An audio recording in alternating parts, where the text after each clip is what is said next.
A ver, el discurso de Rubén Gisbert es muy digno. Aquí yo no puedo despacharlo en dos plumazos, ¿vale? Me parece que, en general, el que dio con la clave, el que dio con la clave del punto de contradicción del discurso de... no la contradicción, porque no es que se contradiga, sino el carácter... A ver, quiero decirlo bien porque pueden malversarse mis palabras. En el debate que tuvieron Juan Ramón Rayo y Rubén Gisbert, se vio bastante bien la diferencia entre un publicista y un filósofo. ¿Vale? Un publicista es alguien que hace publicidad de unas determinadas ideas y puede estar más o menos informado acerca de ellas y puede dar más o menos argumentos, pero no está dispuesto a cambiar de posición. ¿Vale? Entonces Rubén Gisbert es un publicista de las ideas de Trevijano mezcladas con una serie de cuestiones culturales, sociológicas, que tienen más que ver con el entorno de YouTube, ¿vale? Y con este mundillo que se ha creado en torno a Roma Gallardo, en fin, un tío Langotero y compañía, ¿vale? Mientras que Juan Ramón Rayo sí que me parece un filósofo, en el sentido que Juan Ramón Rayo, si tú le das un argumento que desmantela la posición que está manteniendo en ese momento, la va a modificar. No le va a ser muy difícil que cuestione la premisa última sobre la que sostiene el liberalismo, que es que los individuos son separables entre sí. A Rayo hay que atacarle por ahí. Siempre lo digo. Si a Rayo le aceptas esa premisa, todo lo demás se deduce casi apodícticamente. Pero el engaño es ese. El engaño es pensar que somos Robinsones, ¿vale? Y que los seres humanos tienen capacidad de agencia separados los unos de los otros. Esa es la premisa sobre la que sostiene toda la argumentación de Rayo, y que hay que cuestionar si uno quiere debatir genuinamente con él en los fundamentos. Pero Rayo demostró muy bien cómo, al fin y al cabo, la concepción que tiene Rubén Gisbert desde un punto de vista filosófico puede conducir fácilmente a condiciones de tiranía de la mayoría. Le puso el ejemplo de la esclavitud. Él dice Rubén Gisbert, lo mío no es ideológico, lo mío es algo que tiene que ver con la politología, la ciencia. A ver, seamos serios. Tú no puedes decir que tienes una ciencia política si no has definido el concepto de ciencia, ¿vale? Es decir, tú no puedes arrogarte la idea de que no eres ideológico si no has establecido una clara diferenciación entre lo que es ideología y ciencia. Y yo creo que Trevijano no tiene una teoría de la ciencia. Porque Trevijano es un politólogo. O sea, Gustavo Bueno, al ser un filósofo mucho más sistemático y coherente, sí que tiene una filosofía de la ciencia. Y a partir de ahí puede decir, con toda la razón del mundo, a mi juicio, que la ciencia política no es ciencia. La ciencia política tiene una metodología beta-operatoria, donde como hay sujetos que tienen libertad dentro de las operaciones políticas, no puede haber cierres, no puede haber verdades entendidas como identidades sintéticas válidas en cualquier contexto y circunstancia. ¿Vale? En determinados campos sí, la teoría de juegos, Gustavo Bueno es mucho más complejo de lo que acabo de decir, ¿vale?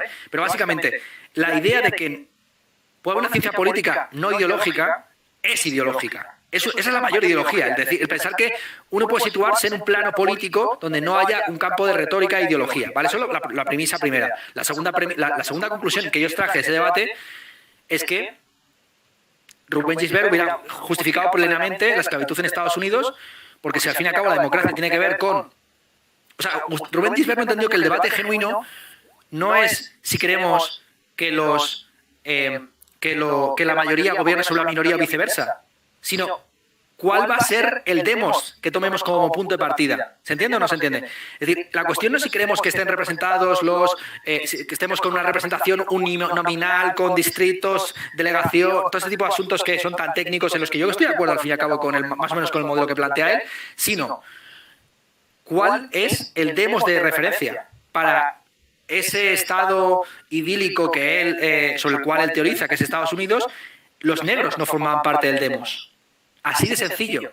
Pero él considera que un estado en el que un tercio de la población aproximadamente, no, a lo mejor no sé cuál era el baremo más o menos, ¿no? Un tercio de la población no tiene ciudadanía, es un estado justo y legítimo. Me parece de locos. Me parece de locos. En el debate de Rayo le pone contra las cuerdas. Insisto que Rubén Gisbert, en lugar de reconocer que le han pillado, se va por la tangente.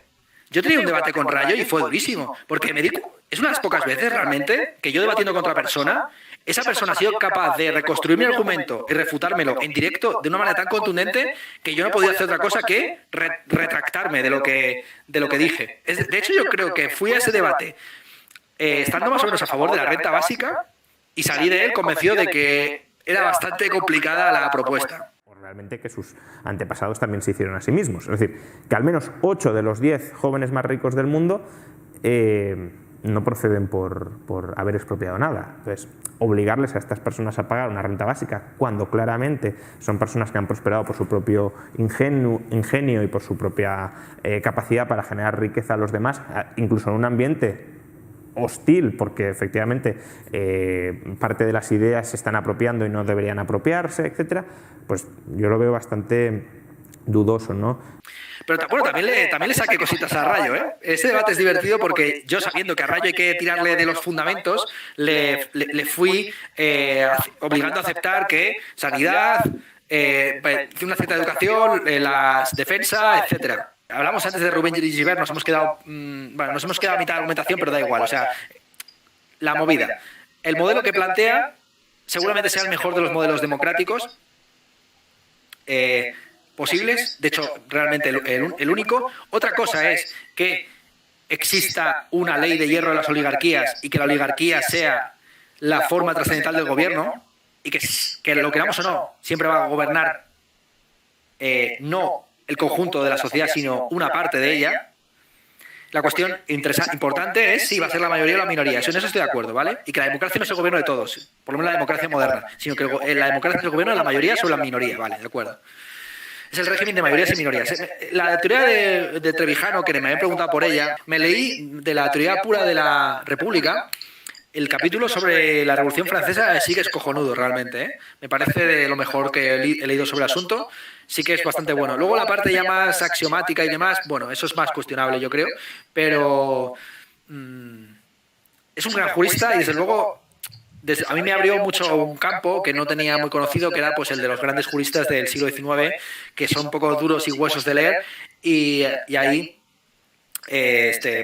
Trevijano pues sí que es un maestro, ¿no? Era muy también tenía este rollo personalista que tenía en época Gustavo Bueno, que era o conmigo o contra mí, ¿sabes? En plan, si no estás a favor de la democracia que tal y como yo la propugnaba en el año 36, 37 con la plata junta, todo esto, entonces eres un maldito oligarca que está a favor de un montón de cosas que a ti ni te van ni te vienen, ¿no? Entonces los trevijanistas tienen un poco esto de, como toda secta, de que si pones un pero, entonces eres un maldito vendido a la oligarquía, tienes que suscribirlo todo de pies juntillas, ¿no? Y a eso se añadía en el caso de Trevijano un personalismo absurdo, como si la historia de España hubiera sido distinta por haber una democracia en lugar de una oligarquía, cuando lo que importa al final es si los gobernantes actúan bien o mal. Pero dice Platón, por encima de cualquier forma de gobierno constitucional está la forma de gobierno realizada por un hombre sabio y virtuoso.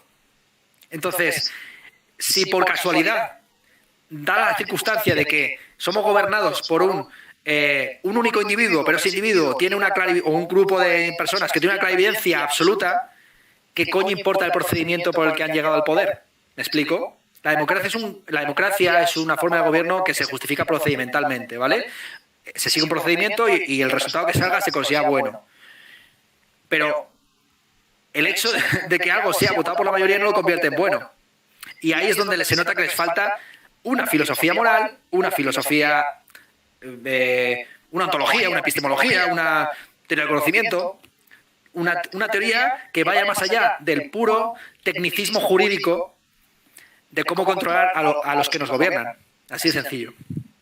¿Vale? Entonces se les nota mucho como ese rollo un poco leguleyo, ¿no? De citarte aquí artículos de la Constitución y decir que no es una democracia porque se prohíbe. ¡La democracia se contradice!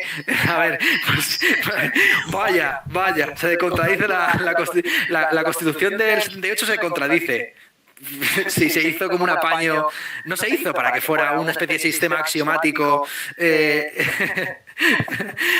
No se necesita ser Kurt Gödel para darse cuenta de que la Constitución del 78 es bastante mejorable.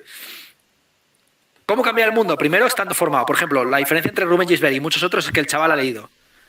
Sí que es cierto que le puede un poco, que a todos nos ha pasado, la pulsión textual.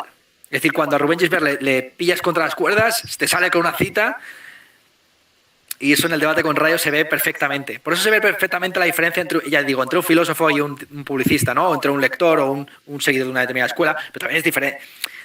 Y no, aquí no vale cuestiones de edad, porque yo conozco a Juan Ramón Rayo desde que él tiene 26 años y el tío, y he leído artículos de él cuando tenía 18 y el tío es el mismo pavo. O sea, Juan Ramón Rayo es uno de estos autores que es una lástima que se dedique a eso, pero bueno, es que también esa es la movida, porque cuando dices ¿qué puede hacer un filósofo para cambiar la sociedad en la que vivimos? Pero también la sociedad en la que vivimos es una sociedad en la que los intelectuales se sacrifican por causas políticas que no los necesitan, ¿vale?